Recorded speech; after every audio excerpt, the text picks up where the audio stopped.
In the 1980s, the city and the private sector and the universities all together collaborated to try to find ways to diversify the Austin economy. And it was based mainly on the fact that, before the 80s, maybe back in the 1970s, the main economy of the city was based on the university and government employees. So there was an effort to bring more attention to the private sector and broadly grow creative industries. It started by a focus on technology industries, and we were successful in the 1980s in attracting two large technology consortiums that were based on increasing semiconductor industry and microelectronics industries. In the late 1980s, that began to include music. And it included the formation of a music commission appointed by the city council, whose job is to advise the city council on any music-related issues. About that same period of time, we began a loan guarantee program as an example. It came out of the music commission, and the idea was to find ways to help the music industry grow and be more successful. We also have, the way that loan program works is the city backs loans that banks make to, now it's broader than just musicians, creative individuals and creative industries, so it's now technology and film and gaming and other things besides music. But back then it focused on music, and the city backs a loan that a bank makes, and if the loan goes into default, which it never has, the city would give the bank 50% of the default amount. It encouraged banks to be a little more risk-taking for the music industry. That was the idea behind it. In the early 2000s, the technology industry was booming in Austin, but it had a little dip in the economy after the .com bust all over the United States, including Austin.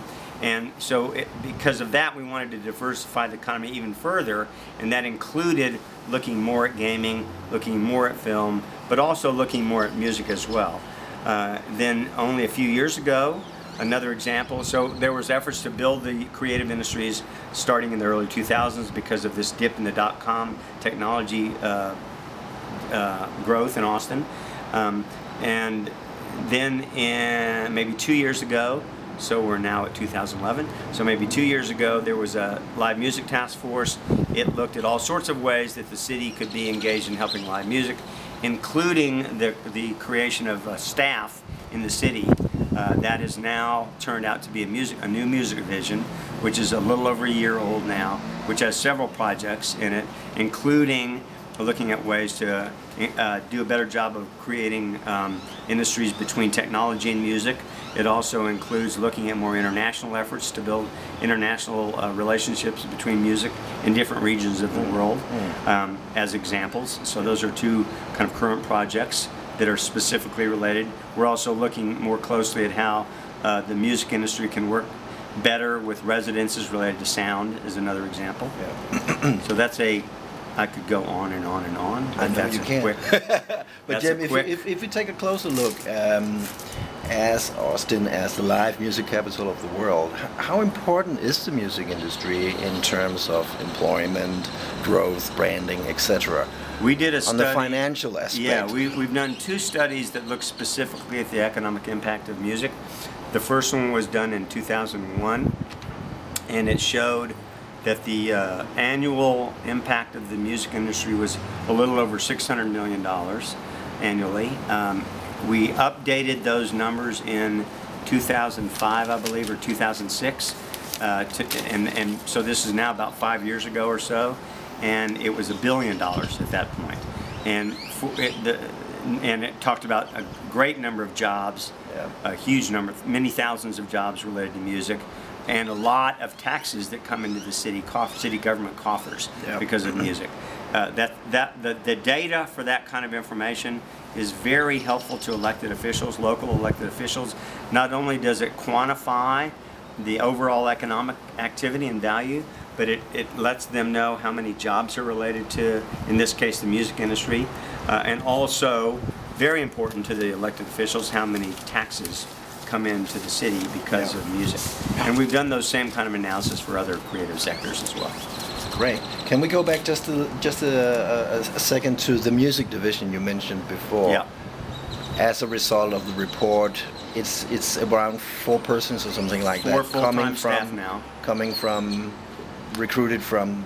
Yeah, most from the music environment. Or? Yes, yeah. The people that are part of the music division have come mainly from long-term music industry people in Austin. Yeah. So, as an example, we had a person that was with Gibson Guitar for maybe a little bit less than 20 years. Very good industry connections in the music world. Another person is a local musician, well-known local guitar player, yeah. who also has a sound studio, very well connected in the music industry. So the idea was to have people in the music division that are very well known in the music industry, and I think we're very successful at that. So what they do is they are sort of mediators between applicants. Well, they do several things, but yeah. I mentioned as an example. So as an yeah. example, one of the things that's very important to us is finding a good balance between the music that comes out of our live music scene yeah. and how that affects neighbors and residents that are yeah. close to the music venues. And it's a very delicate balance of trying to make sure that the sound is great for the people that are there to listen to the music, but not too bad, you know, for the neighbors of the residents. Yeah. So it's helpful to have people who come from the music world that are known in the local music industry to be working closely with neighborhoods and residences, and who the music venue folks also know understand yeah. their side of the issues related to sound issues.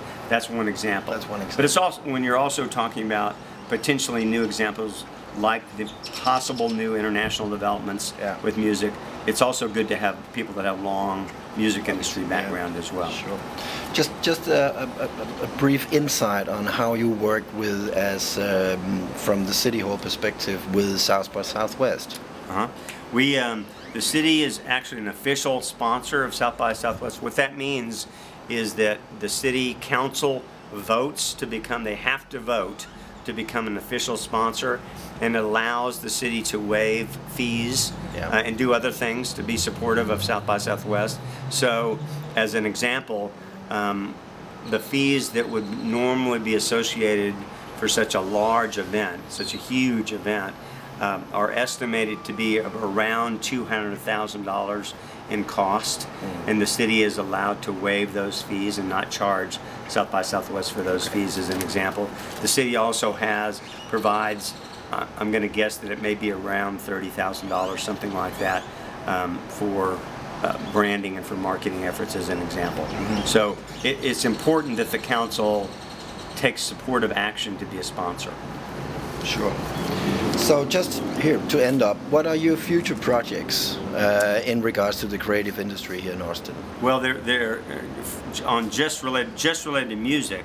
They are looking at how to build relationships between the music industry and our other creative sectors. So when it makes sense to think about the people that are here that are providing wireless services, or that are building new mobile apps, or that are developing new chips that are useful to the music industry, for example. Yeah. How do we connect the people in the music industry with the various technology sectors so that there's mutual benefits between the two?